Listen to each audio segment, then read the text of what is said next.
ماشي حنا نغنيو برواحنا ونطبلوا لنفوسنا ونقولوا حنا عظماء المغرب العربي. حنا الدوله الاخيره في حقيقيا موضوعيا اخر دوله في المغرب العربي كما يسموه هي الجزائر. دوك نقول كيفاش كيشوفوا التاريخ البعيد. رانا هضرنا على تونس كانت جايه بالدستور منذ 1000 سنه 7 قرون قبل المسيح في عهد قرطاج. نعم. المغرب الدوله المروك دوله تاسست منذ قريب 7 8 قرون وهي نفس الحكام نفس النظام. سميه دوك انت الملكيه سميه المخزن سميه يعني إمارة كما تحب، لكن دوله مستقره مستمره منذ 7 ماشي ما تبدل فيها فرينها يعني. نعم. تونس والمروك ما تعرضوش الى استعمار وين استعمار مثل الاستعمار اللي تعرضنا له احنا التمحين. احنا الاستعمار جا بشكل كولونيزاسيون دو بابلومون، يعني جاو مليون فرنسي اسباني بورتوغي وايطالي ولا استيطاني جاو هنا وحنا حطونا على الهامش، رماونا الجبال والصحاري وما داو المدن وبناو المدن هما اللي بناو ماشي احنا بنينا. اما هذه الظاهره ما ظهرت ولا في تونس ولا في المغرب وحتى ولا في ليبيا ايضا ما تعرضتش الى استعمار استيطاني كولونيزاسيون دو بابلومون. كانت في وقت ما ايطاليا وشويه بريطانيا عبر يعني حسب ظروف الحرب العالميه الثانيه الحرب العالميه الاولى. اذا احنا في المغرب العربي 4 دول هذو ما نذكرش خليو على الجانب موريتانيا ومصر. هذه الدول هذو الدوله الغير المستقره في تاريخها اللي تاريخها القديم غير واضح ومستقبلها يعني ماشي واضح، يعني سومبر اوبسكور يعني مظلم، يعني فيه ظلام. رؤيتنا لمستقبلنا يعني تخوف مخيفه، وحنا الجزائريين شاعرين بها باللي يستيقظوا نهار يخلص البترول يستيقظوا المستقبلهم يشوفوا باللي ما عندهمش فاش يشدوا، ما عندهمش تركيز. اقتصاد شوف اقتصاد المغرب اقتصاد تونس ما يتحولش ما يتغيرش، كان هكذا في القرن 19 قرن 18 قرن 20 وقرن 21 ماهمش مرتبطين بالبترول. الجزائر هي نتيجه النفط. الجيري كما قال لك الاخر كان واحد المؤرخ روماني يقول لك باللي ليجيبت ان برودوي دو نيل، مصر هي يعني نتيجه النيل. نعم. احنا نو سوم ان برودوي دو بترول. احنا شعب بدون دستور، ما عندناش كواغت في التاريخ، هايمين. نو سوم دي كلونديستان دو ليستوار، نو سوم دي ريسكيور دو ليستوار. زاد بلا كواغت كما الهجره غير شرعيه، احنا عباره على هجره غير شرعيه في التاريخ، زاد من هكذا. نقول لك بالمناسبه هذه انا شفت قبل ايام الصور اللي عطتها لنا التلفزه حول المؤتمر تاع جبهه التحرير الوطني. تابعته كما كل الناس في التلفزه. نشوف الصف الاول من الناس المدعوين، كاين الصف الاول فيه سفراء الغرب والشرق وكل دول العالم. وفي القاعه هذيك تشوف يعني يوريو صور تاع الجزائر في عهد الستينيات والسبعينيات، ماشي صور يعني شغل ديزيكستري تاع التلفزه، يوريو لك صور حيه عن الجزائر الستينيات والسبعينيات ورؤسائها انذاك. احنا الجزائريين مولفين بالهبال هذا وعايشين في الهبال هذا كاننا يعني في دار المخلين عقليين، انازيل دفو يوريونا باللي مستقبلنا هو ماضينا. اما انا تسالت كيف الصور قلت واش هم يفكروا فينا السفراء تاع امريكا فرنسا بريطانيا كل الدول اللي تشوف الصور يقول شعب مهبول هذا شعب مهبول. هذا الشعب يعني راه يشوف الماضي، ما عندوش مستقبل، ما عندوش صور حول المستقبل يعطيها لنا نشوفوها، او حول الحاضر يعطينا صور تاع المجد تاع الستينات والسبعينات. كيفاش تحب تكون عند نقولوا بلي احنا دوله بصحه يعني كامله ولا رانا عندنا مستقبل؟ ما عندناش مستقبل بهذا المنطق. كيفاش يعني دول اخرين تعمل المستقبل تبني المستقبل؟ احنا حاضرنا هو اعاده معيشه الماضي. نوتر بريزون ايت اون فورم يعني اون فاسون دو ريفيفر نوتر باسي. في شرقنا تونس في غربنا المغرب كلهم عندهم ضمانات. احنا الجزائر عندنا واحد المقوله من بكري يفتخروا بها الحكام تاعنا، وهي عباره في الحقيقه جاهله تحمل اكثر من الجهل، اكثر من الوضوح، من الرؤيه المستشرفه. يقول لك السياسه الجزائريه تعكس السياسه الخارجيه، تعكس السياسه الداخليه. احنا نعرف ان السياسه الداخليه كانت فشل على فشل، اذا السياسه الخارجيه اذا كانت تعكس الداخل عكس الخارج عندها فشل ايضا، وهي فشل لانه الجزائر ما عمرها دخلت في اي تحالف مع اي دوله، مع اي مجموعه من الدول، ولا على الصعيد العسكري ولا على الصعيد الاقتصادي المالي. نهضروا على الجانب العسكري. احنا عندنا مشكل مثلا مع قضيه مشكل مع المغرب، هذا الناس كل الجزائر يعرفوا من اجل يعني بسبب قضيه الصحراء الغربيه. الصحراء الغربيه دوكاتيك عندها الازمه هذه 40 سنه بدايه السبعينات، ما ربحنا فيها شيء، ما تقدمنا في الملف هذا، ما قلنا باللي الملف هذا تاعنا ولا ماشي تاعنا، قال نتلاعبوا، قال هذا قضيه الامم المتحده، والامم المتحده ماشي معوله تجد حل لهذه القضيه. المغرب دا الارض، احنا دينا شعارات قال احترام حريه تقرير المصير للشعوب، قاعدين يعني كما قلت لك واحد استعملت الصوره لا بروا اي لومبر، المروك دا لا بروا الفريسه وحنا دينا الهضره. كنت انا عده مرات اشرت قلت يا ودي لازمنا ربما نعاودوا نراجعوا سياستنا الخارجيه بحزم بقوه، نعاود نفتح الملفات. قال وراهي مصلحتنا، شحال قادرين نبقاو يعني معلقين هكذا كما يقول لك ما مطلقه ما محبوسه مش عارف كيفاش كاين هكذا. درك هذا الحل معلقه ولا يعني دوك الحل هذا اما يكمن بين احنا والمغرب والصحراء الغربيه، يعني جمهوريه الصحراء الغربيه، اما نصيبوا حل. 40 سنه الامم المتحده ما صبتناش حل وما راحش تصيب حل، والامم المتحده اللي تسيرها مجلس الامن، اعضاء مجلس الامن كلهم يعني تبناوا الموقف المغربي ماشي الموقف الجزائري. نعم. احنا خاسرين حاصلين في هذه الازمه، وربما كاش نهار يقدر يتسببنا في حرب مع المغرب. لازم نفتحوا عينينا على الحقائق. هذيك المشكل دوك حنا دوك شغل دوله ثانيه قلنا شغل ما كاين ملفات يعني دي دوسي ريزيرفي يشوف فيهم رئيس الجمهوريه، الشعب ما عندوش حق يهضر في الاخر. احنا قال عندنا فاهمين هذو راهم يدبروا في الملفات، وحط الملف في الحقيقه حطوا تحت الكرسي ما عالج القضيه ما والو، يتخبى في الايام. دائما سياستنا هذاك نتخباو في الايام. قال لك خلي كاش نهار يا خويا ما نقدروش حنا نبقاو في الوضعيه دي بالنسبه للملف هذا، لانه ماشي الملف في حد ذاته برك، قلنا يقدر يتسبب في حرب مع المغرب. احنا دوك على غربنا، المروك عنده ستاتيو هذا تاع مومبر اسوسيي، يعني عنده ستاتيو تاع مومبر اسيميلي دو مع امريكا. دوك على غربنا عندنا دوله جارنا عنده تحالف عسكري اقتصادي في كل من سياسي.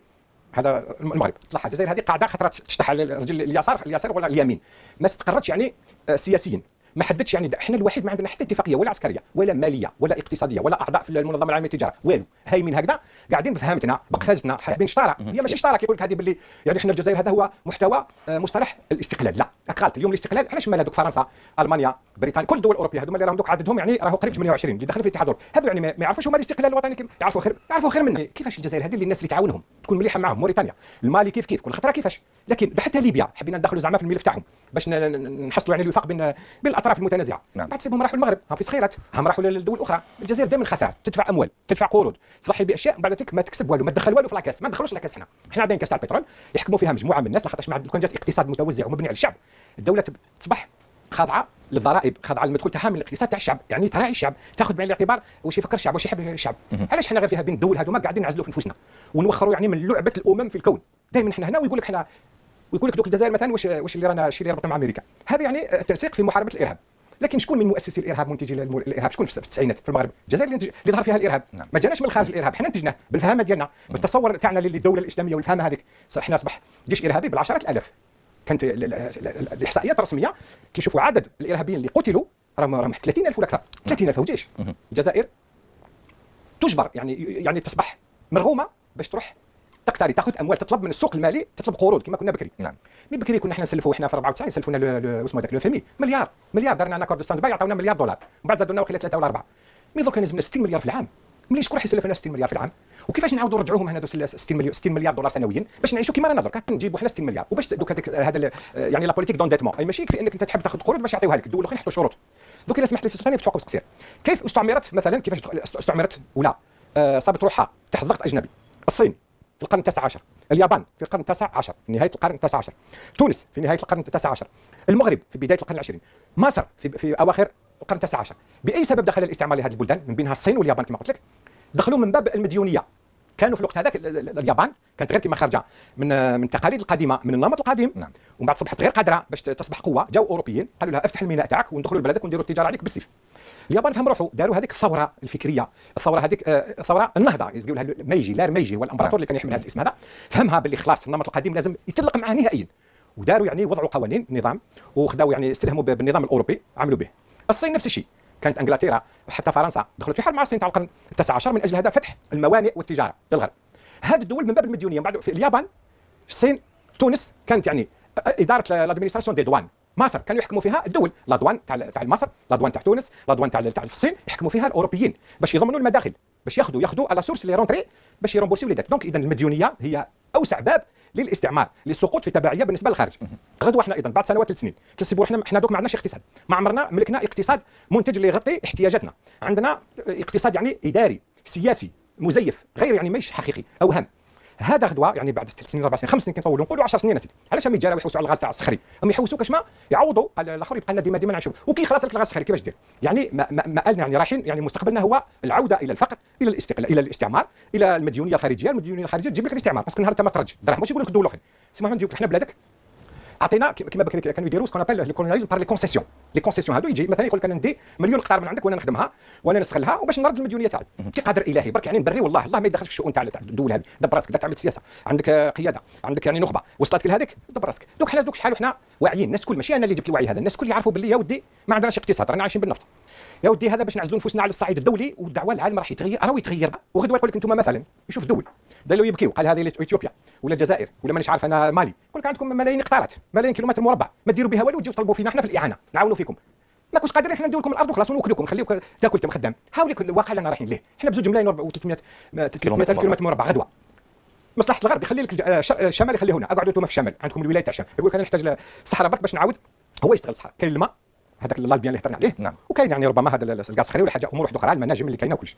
اذا حنا واعيين بهذا نقولوا فيها يوميا، لكن كيشوفوا ما هي افعال اعمال القاده راهم يدخلونا لفرنسا فانا لوبيتال فرنسا فانا تاع المهابل، حبوا يجعلوا منا امه تشوف الواقع تشعر بالواقع بصح واش تشوف التلفزيون العكس. يقول لك لا راك مليح الدوله تاعك ما كاش احسن منها، القياده عندك قياده رشيده وثوريه.